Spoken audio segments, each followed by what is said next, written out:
most of us probably were involved in some type of extracurricular activity. And it may not necessarily have been through the school, but it may be some outside organization or whatever.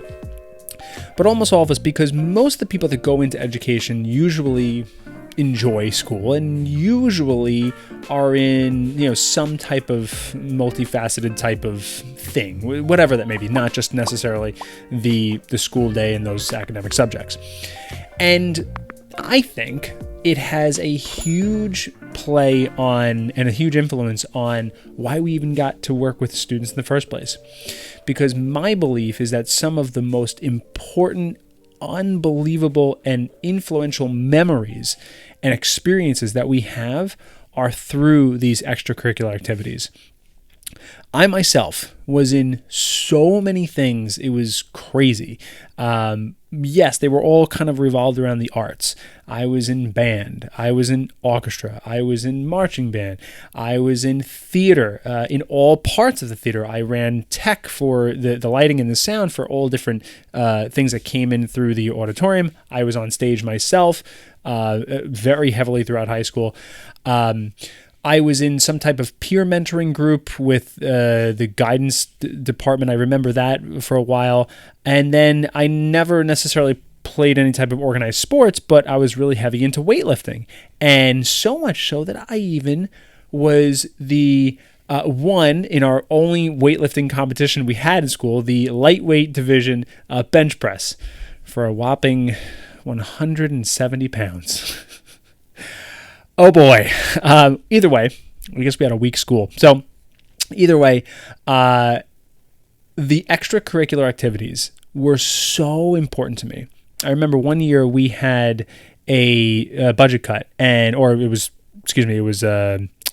threatening to go to, the budget was going to go to austerity or something like that, if I'm remembering right. And that would mean that like every single extracurricular activity was going to be cut. So basically the spring play, the musical, was going to be cut. And that was like huge for me. And we all the teachers rallied and said, "Listen, kids, you gotta come and show up to this board meeting, and you gotta go to the mic and speak, because that was a big part of it as well." I don't remember the details, but I just remember that was I couldn't believe not having a musical that year. Like that was because I remember such a amazing time that was spent in the theater and on stage and in the band room. Those were the memories that I made with my friends. And so many lessons that I learned in my life were through those experiences. I really can't tell you things that I've learned in geology. I couldn't tell you things I've learned in history. I don't know. I just kind of was waiting for the day to be over to do what I needed, what I was going to do, like the important stuff at the end of the day. And again, I think it's so important for students to be able to experience that, because let's face it, let's break down why it's actually important for students to be involved in some type of extracurricular activity. Well, number one, there's this responsibility factor. We are asking students to be responsible, to, one, learn all of your lines.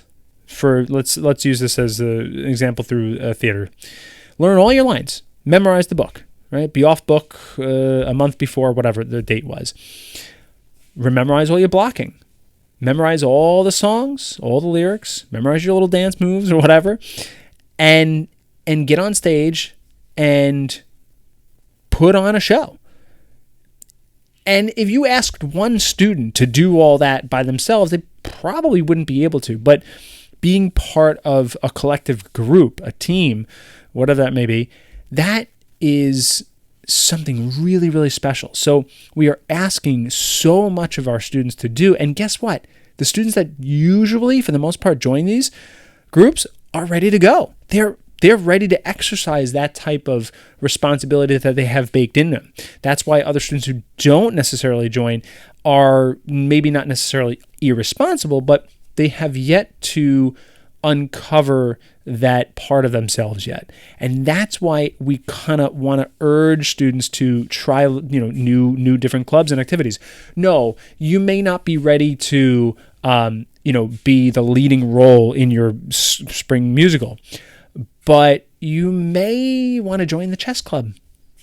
Like, you may want to join Spanish club. You may want to join or go out for a sport. And if you get on the team, awesome. Yeah, you may ride the bench or whatever.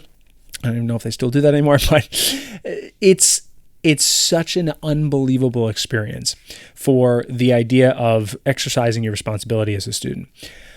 Furthermore, a little bit more granular, why I think it's so crucial is time management. I think really asking students to say, okay, you got 3 months ahead of you. All right. You got to be on Monday, Wednesday, and Thursday rehearsals from after school, 3:30 to 5. And then on Thursday nights, you got to come back here at 7:30 to 9 and do that, vocal rehearsal, whatever. Big responsibility. Not only time management to manage your schedule and make sure you show up on time and get the rides and get the transportation, whatever, but just to manage what days I need to be where, I think is sometimes overlooked. Adults, that's what we do. Like, that's it. But students, their minds are not necessarily there yet. So we have to help them through things like this. Another factor, I think, is leadership. So you find this a lot in a lot of different, obviously, clubs and activities, but you find this a lot in sports, right?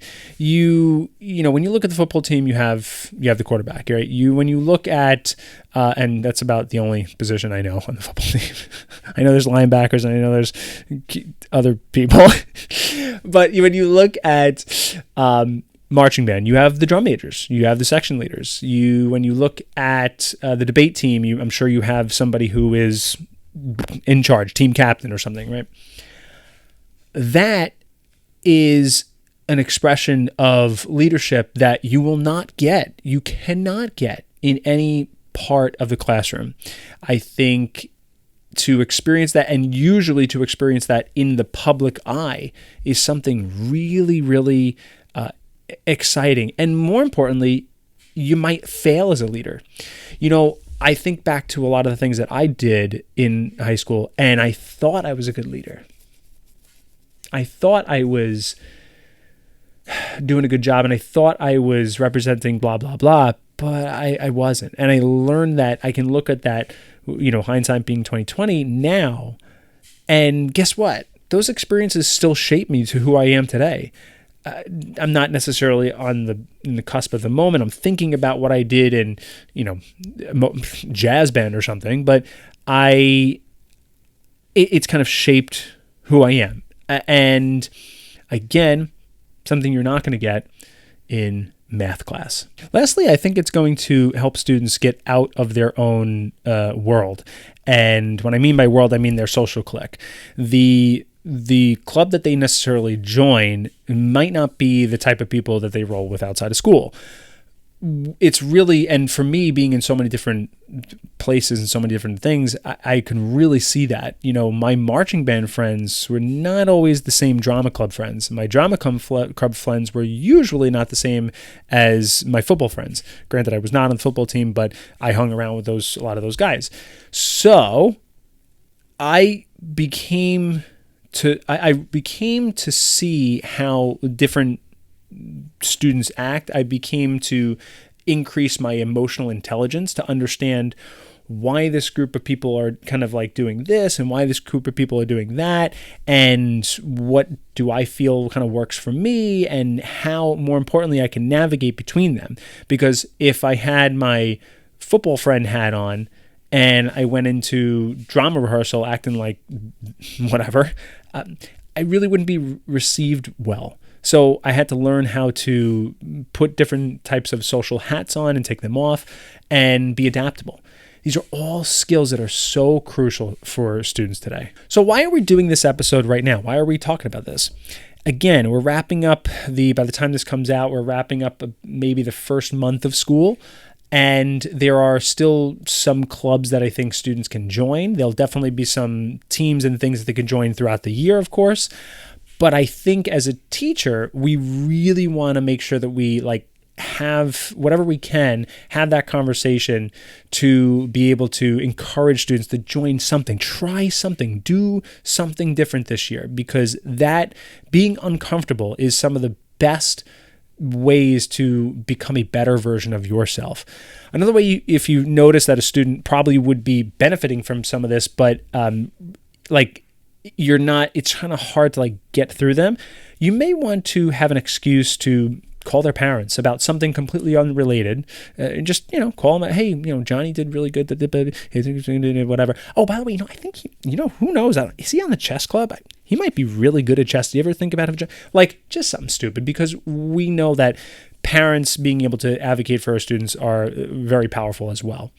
Lastly, if you are a club advisor, and if you're somebody who's running one of these groups or clubs, or if you're a coach or whatever, remember, you have to do a lot of legwork. If I remember my drama directors, they had to really almost market that club and really sell that club, and especially for, middle school boys to join the theater is very difficult, especially high school boys as well.